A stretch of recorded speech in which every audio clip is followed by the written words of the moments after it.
We organized this event with MPM and Triple Jump because well, the SME finance is in the core of FMO strategy, because we think you cannot do it alone.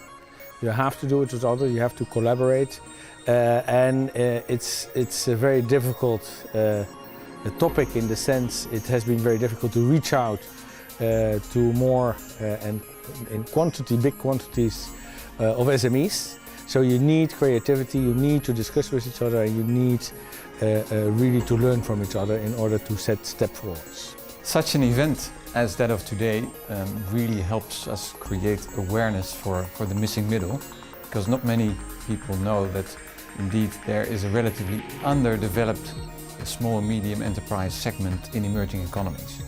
And it is of the essence that we can get this economic motor going, and that's really much to the core of what we actually do at Triple Jump. That is to help low-income entrepreneurs fulfill their potential.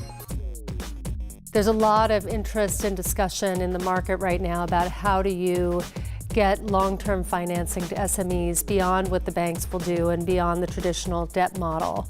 And there's people who are experimenting with that through funds, through impact investing funds, through investment vehicles such as theirs. And I think it's an area where there will be some really interesting models coming out of these innovations. With SMEs, it's still not always easy to have that conversation with banks.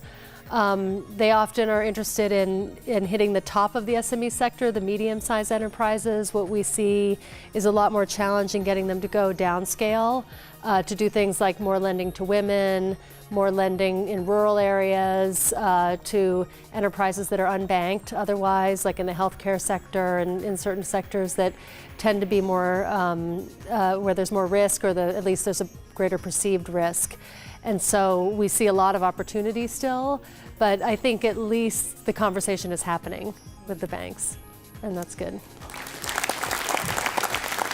Well, I think that what we have is that we will create a lot more employment, which is crucial for people to have a good living and to be able to pay for their education, their health, their basic needs. And that's, I think, what it's all about. And I think, therefore, the remark on taking into account nature, taking into account biodiversity, it's more than only access to finance. I agree completely with Johan van der Gronde that it's about a sustainable way of producing, where we have to take into account what we do with the environment. So there's more challenge than just finance. One of the ideas that I'm taking home with me is that downscaling banks is also one of the important issues, and although banks might not see in the larger context, but there might be some regions or some areas where there would be need of downscaling, where they would be doing much more, achieving much more in SME financing than they would do on an overall level. I think the biggest takeaway is that the realization that financing or providing access to finance to SMEs is difficult. There's lots of easier ways to make money. There's lots of other ways to have a development impact. But SMEs themselves play an important role, and there's definitely a missing middle that needs to be funded. And hopefully they can realize also that there is a sustainable model to make this thing work. Upscaling microfinance institutions have a huge strategic advantage. For them, serving their graduating customers and not losing them is very important. Their challenge, so to say, is on the operational side, because they do not have the expertise and knowledge and array of services to serve that small enterprises. We finance family lifestyle SMEs. Generally, these are not the gazelles of the world. They're not going to have incredible growth. We hope they do, but it's not expected when we make the investment. So it's always pleasing to see when we do an investment that it does perform very well.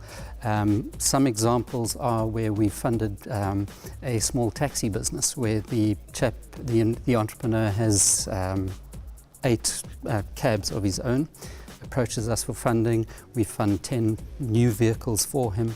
We're now in our third round of funding and he has 48 vehicles. So that type of expansion and growth, even in a lifestyle family business, is achievable, and for us that's very rewarding. In case of Sri Lanka, for every $100,000 invested or financed to SME financing institution, it was creating 10 to 31 jobs. On an average, between 15 to 20 jobs is what it was creating. And I see that the goal that we are looking forward to is creating 600 million jobs in another 8 years' time. I think that would be achieved. It is exactly here that impact investors can make their mark.